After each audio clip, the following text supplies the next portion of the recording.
Hey, what's going on, peeps? I know it's been a while. My bad. Busy quarter. I think it's a record quarter for us. Record quarter. So, been super busy. But all right, listen up. I'll make this a quick one, but I think it's a valuable one. I often get asked by people, how do I get better at understanding my buyers? How do I become more problem-centric?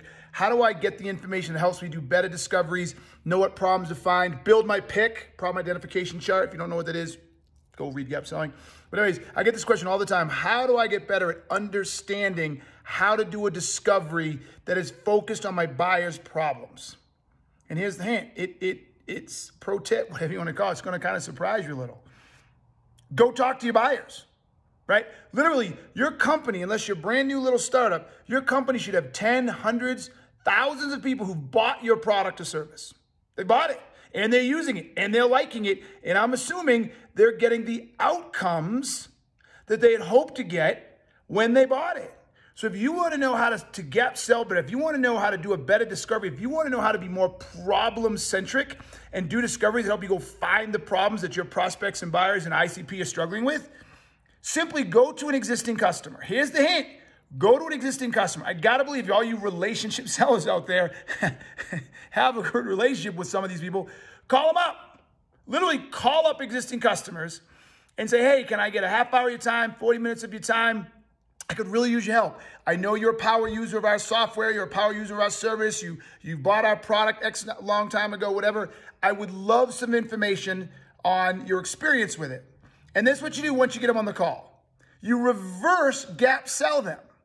You say, hey, Mary, Tom, Joe, I don't really care, right? Alicia, before you got the product, before you bought our insert your product, service, whatever, what was going on? What were some of the problems you were struggling with? What couldn't you get done? How was it impacting your business? Why did you think you couldn't stay there any longer? What would have happened if you didn't change? Who were some of the other people you were looking to? Why didn't you go with them? Just dig in, spend a whole time doing a reverse gap sell and asking them what the hell was going on before they bought your product or service, and why they felt compelled to change, and why they wanted to spend the money, and why they couldn't stay where they were, and why it wasn't okay or satisfactory not to change. Then ask them, what were they hoping to accomplish? When you were there and you realized things weren't going well and you state back to them all the stuff they just told you, say, what were you hoping to accomplish? How were you going to measure success? How was that going to impact your business moving forward? What were you hoping would be the changes and the greatest impact on the purchase and where it would take you today? And then, of course, hopefully you can say, did you get there? And hopefully they say yes. If they say no, but we're still confident, we're getting close, or we passed it, whatever, that's great. But now what you have is the actual environment that somebody who should buy your product or service is struggling with. There it is. You just reverse engineer. That's what you're going to look for. So when you start doing your discovery calls, start looking for shit like that. Go looking for shit like that. Go looking for those environments.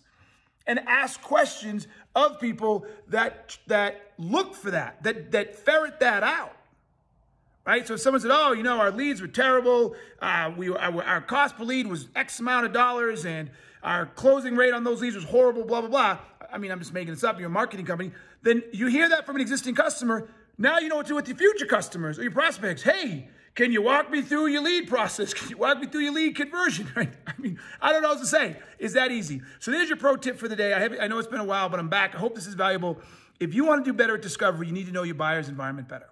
And the only way to know your buyer's current state environment better is go to the people who already bought your stuff and ask them, what was the world like before you bought us? And why did you choose to change? Why couldn't you stay where you are, et cetera, et cetera. All right, people, I hope this was helpful. This should change your discoveries 10x, should make things entirely different, should make it easier for you so you stop talking about your stupid product or service. You know what I'm going to say? Truth bomb number 9, no one gives a shit about you or your product or service. All right, everybody, let me know what your thoughts down here in the comments. Let me know if you've done it, if it helps, it's helpful. And if not, you know what I'm going to say. Until next time, peace. I'm out.